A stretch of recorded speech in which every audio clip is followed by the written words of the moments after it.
Hey everybody, welcome back to Top 100 Games. I've decided to record this completely spur of the moment with no preparation. Literally, I just got myself a glass of water and was just like, it's time to go. So let's just dive straight in with number 80 something. Number 80, in fact. Number 80 is a game called Saints Row 2. Now, the first Saints Row blew me away when I first played it. When I came back from Australia,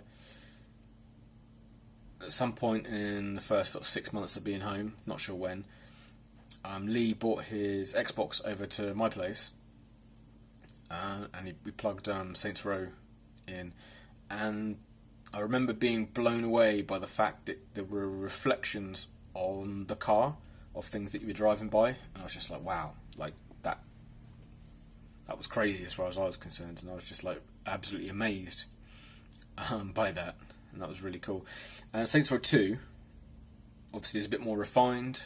I had a great time playing it. I made a badass character with like tattoos and was pretty reckless with it. And when I moved into the Fremantle flat with Callum and Andrew, I moved in a few days before they did, and I just remember this was what I did with myself before they moved in, was playing this in the evenings.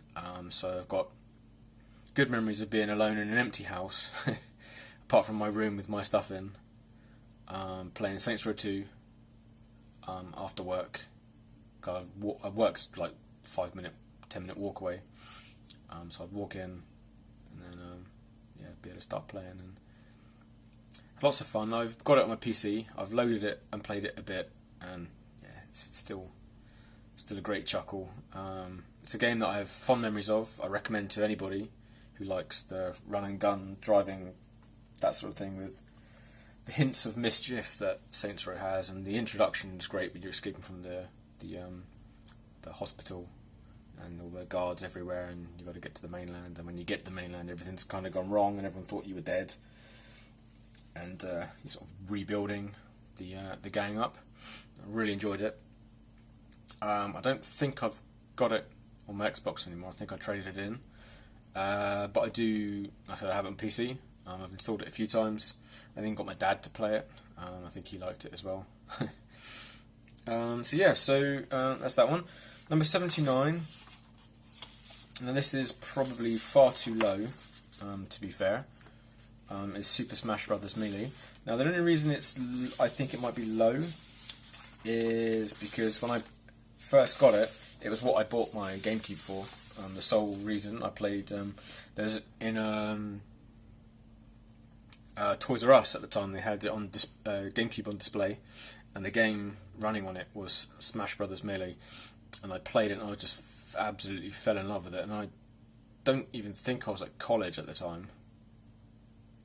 I can't remember, but I remember going into Toys R Us at least one or two more times after the first time, especially to play it because I knew it was on display. So does that mean I went all the way into town to play it? Maybe. I mean, I was only in the early 20s. I was in town for one reason or another. Maybe it was uni. No, it was college. I don't know. Whatever. But it was in there. So when I bought my GameCube, I'm pretty sure I bought a bundle that came with Smash Brothers. Very sure I did. I remember getting the game. I remember taking it home, loading it up, being blown away, and the fact that Jigglypuff was the first unlockable character, I was just like amazed. I had no idea Jigglypuff was in it at all. I've never played any previous versions, so it was the last thing I was expecting, and I absolutely fucking love Jigglypuff. So when that little round silhouette appeared and it revealed who it was, I was just like jaw on the ground, absolutely eyes lit up, amazed. It was it was really cool. Such a really nice surprise for me. I seriously had no idea.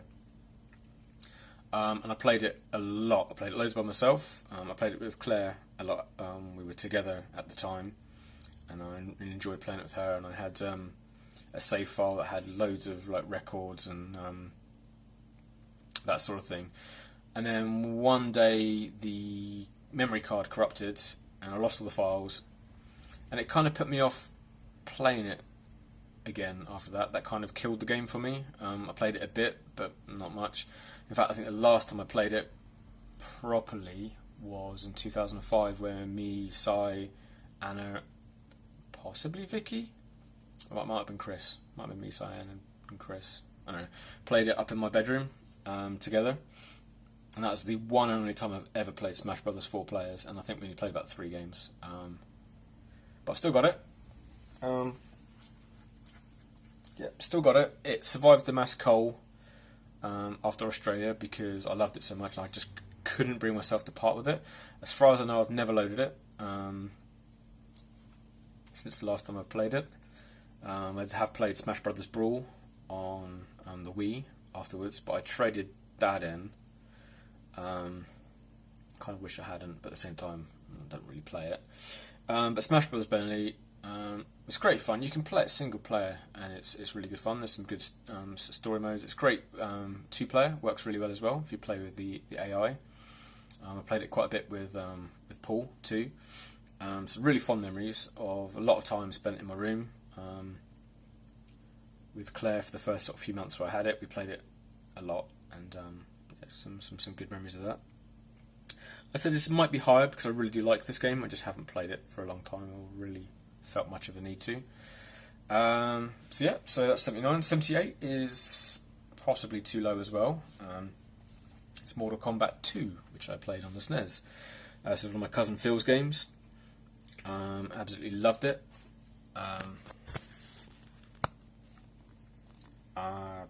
After I bought the SNES of him, I played this a lot. I mastered most of the fighters. I knew all the finishing moves and the special moves.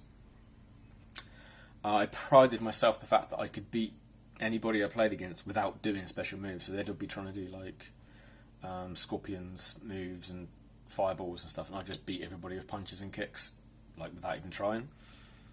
And I used to know all the moves and combos, and I played it a lot. And I knew a fair amount before I got it from Phil, but after I got it from Phil, I just mastered the game from start to finish.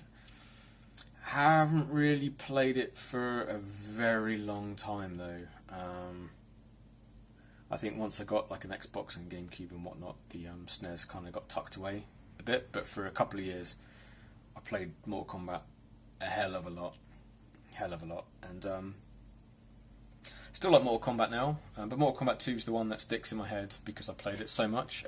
Went on holiday with Phil, and he bought a magazine or something that had the Mortal Kombat moves, like the guidebook, which I actually got upstairs. I ended up getting that from him as well at some point. And I took it home with me after the holiday so I could write all the moves and then try and make a Mortal Kombat game up. Didn't do very well. We tried to actually make something, me and Phil, but it ended up just being like if you've got all the choice of the moves you can make, you just make the same best one. If you've got like the best move you can make, that's the only one you ever did. So it's sort of struck me a little bit to try and do a Mortal Kombat game. I've played some other fighting board games, but that's not for this current discussion. So 78, Mortal Kombat 2, played it a hell of a lot. It kind of feels a bit low, but when you look above it in the list, it's probably it's on the list at least, but maybe it's too low. Number 77 is Zelda: The Wind Waker on the GameCube. Now, this game I really enjoyed. It was the first Zelda that I played through properly, and to date is the only Zelda I've ever completed. I never even completed Minish Cap. When I borrowed that for ages, I got really close to the end and had to give it back. But Wind Waker I really loved. Like I said, it was the first Zelda game I ever bought and played. And I just found it really charming. I loved the art, the cel-shaded art was really cool, and the storyline, rescuing the sister, and the sailing. I thought the sailing was actually pretty cool. When I completed the game, I played it downstairs in the living room. I think I'd broken up with my girlfriend at the time, and was kind of keeping myself occupied by playing these games.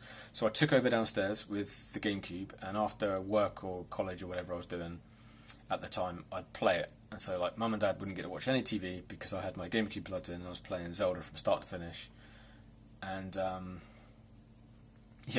just really enjoyed it. So I've only ever completed it once. So when I played it all the way through to the end, it was weird for me because I never played it downstairs with Mum and Dad. So when I took it upstairs to my room, my GameCube, and when I put Zelda on the big screen, it was weird because I wasn't used to seeing it on a big telly.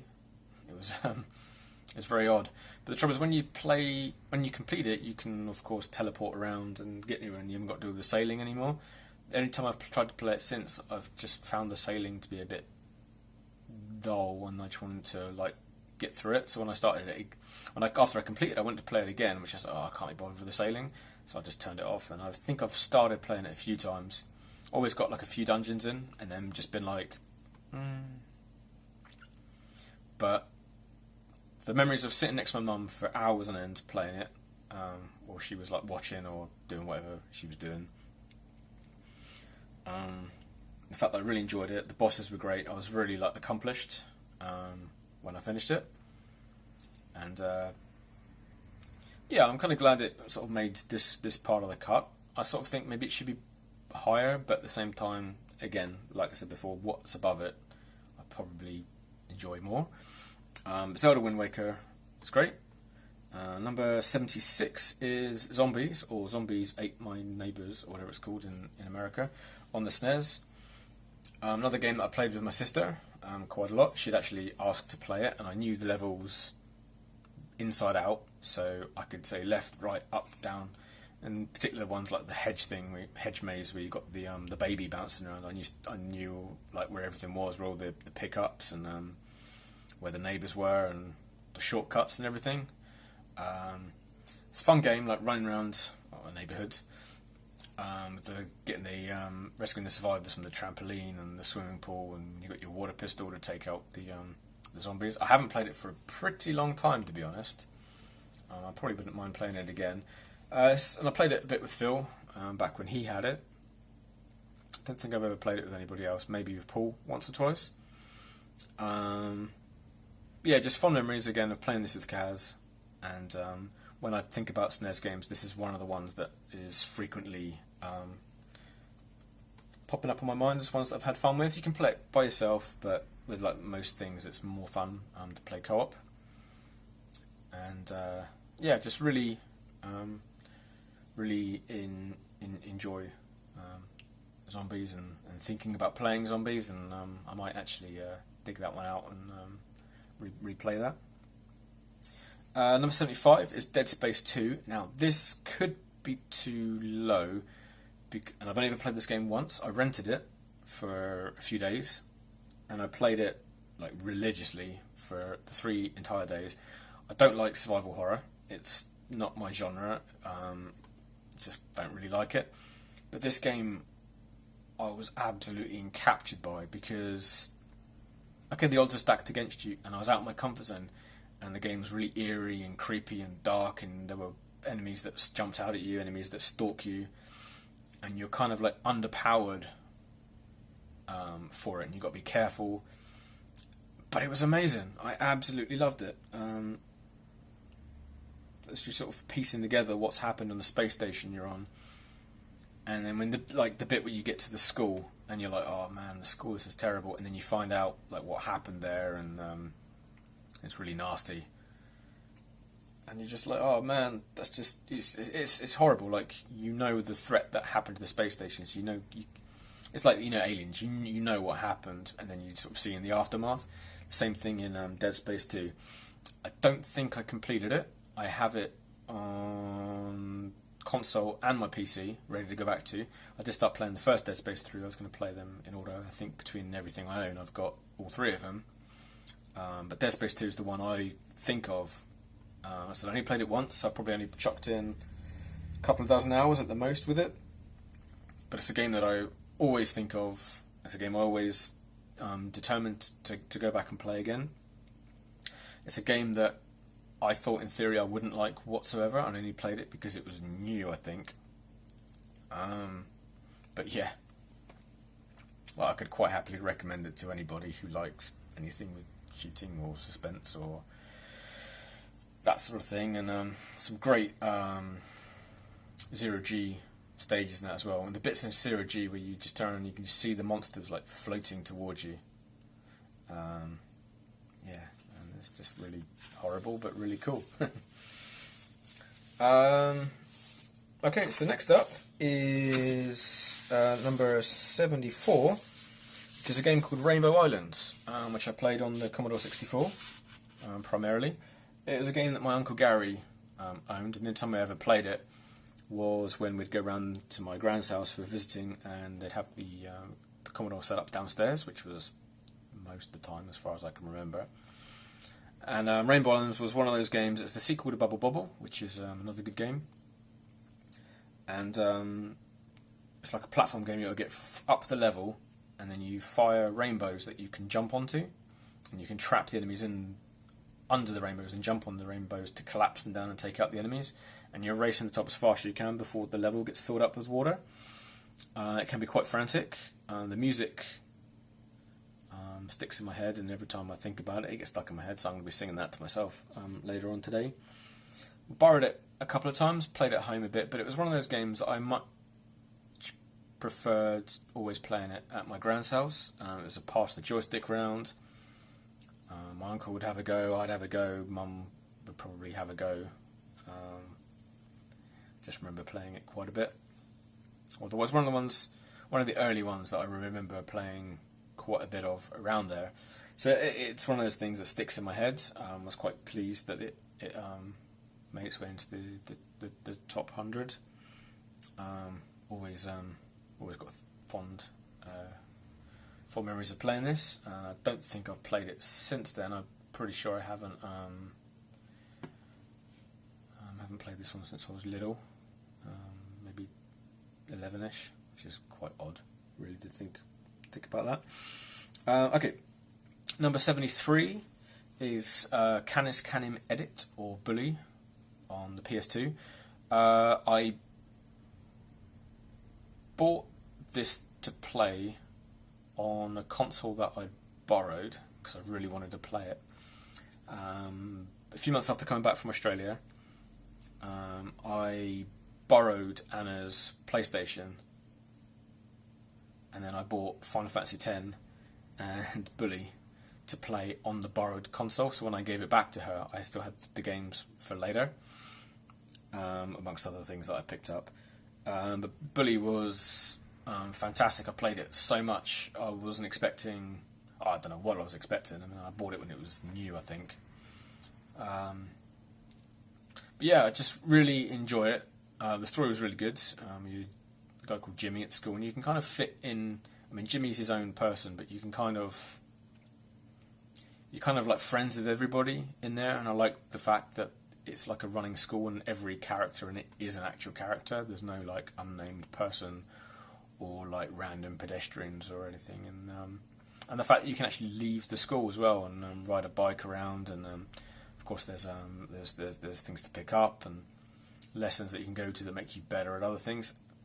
I've never played it through to the finish. I've never completed it. I've never completed all the lessons. So it's one that I've gone back to 3 or 4 times. I think I've got it on PC, Xbox and PlayStation now, and still haven't played it. I've been talking about playing it with Si, so Si, if you're watching this, we need to add that to the playlist of everything else. It's a game that I really enjoy playing. The music's great. I love like the mischief behind it all. The missions tend to be very mischievous in some ways or another, and avoiding the bullies and that sort of thing. And yeah, I remember being really excited for it because it's by the people of Grand Theft Auto, and I'd never played Grand Theft Auto on a console at this point. So it was just like a console game by the people that made Grand Theft Auto on a console that I didn't own. It was very kind of like, I almost felt a bit mischievous for me buying it myself. So that's 73. Number 72 is an old classic, Treasure Island Dizzy. I've played this on just about everything.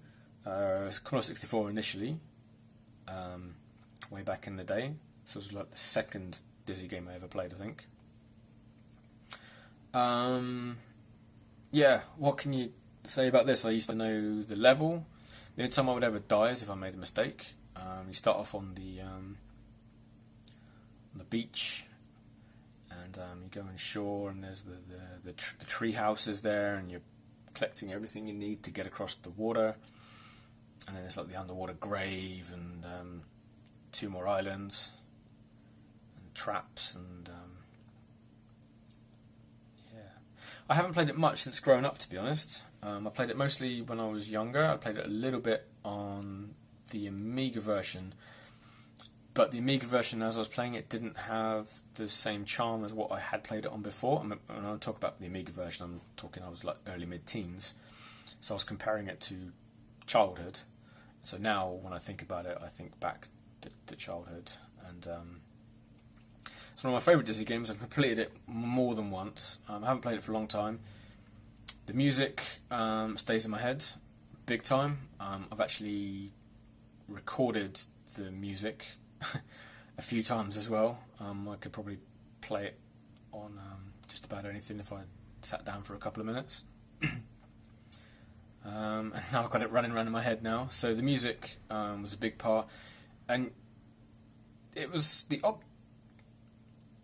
the music's quite optimistic for the fact that you're stuck on a desert island. Alright, it's just a game, but for me it was just like, oh man, you know, I'm on an island, but it's okay because we're gonna get off the island or something. I don't know. But yeah.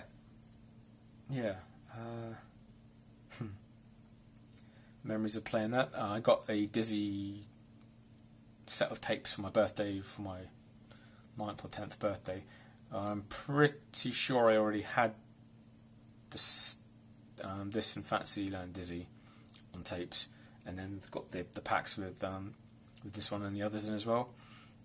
This was one of the ones that I really liked, and I can still remember where some of the hidden coins are. Hidden behind the railing and in the window of the treehouse, and yeah.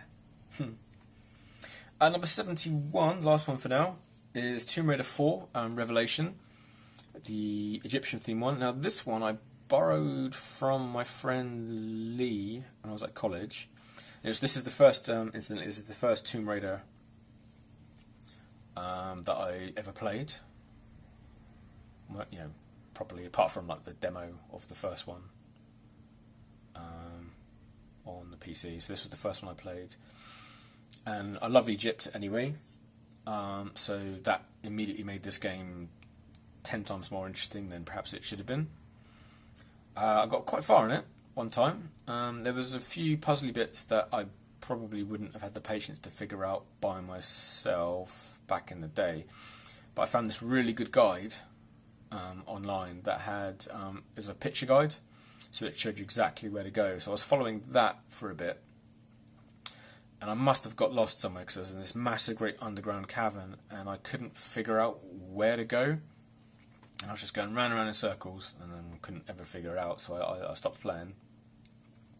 I've gone back to it many times. When I was out in Australia, we had lots of times where we weren't really anywhere where we could do anything interesting, and Tomb Raider 4 was one of the games that I bought to play on my laptop out there to keep me amused in times of boredom. Not boredom, but you know. Yeah, so I've actually owned this game 3 times now, I think. I got the one from Lee, I got the one that I bought in Australia, and I've also got it on Steam as well. So for convenience. I recently played it a couple of years back. I say a couple of years back. Actually, I've got my PC on in front of me. Let's have a quick look. Let's see if it tells me when it was last played. Excuse me for a second. Let's see, where are we?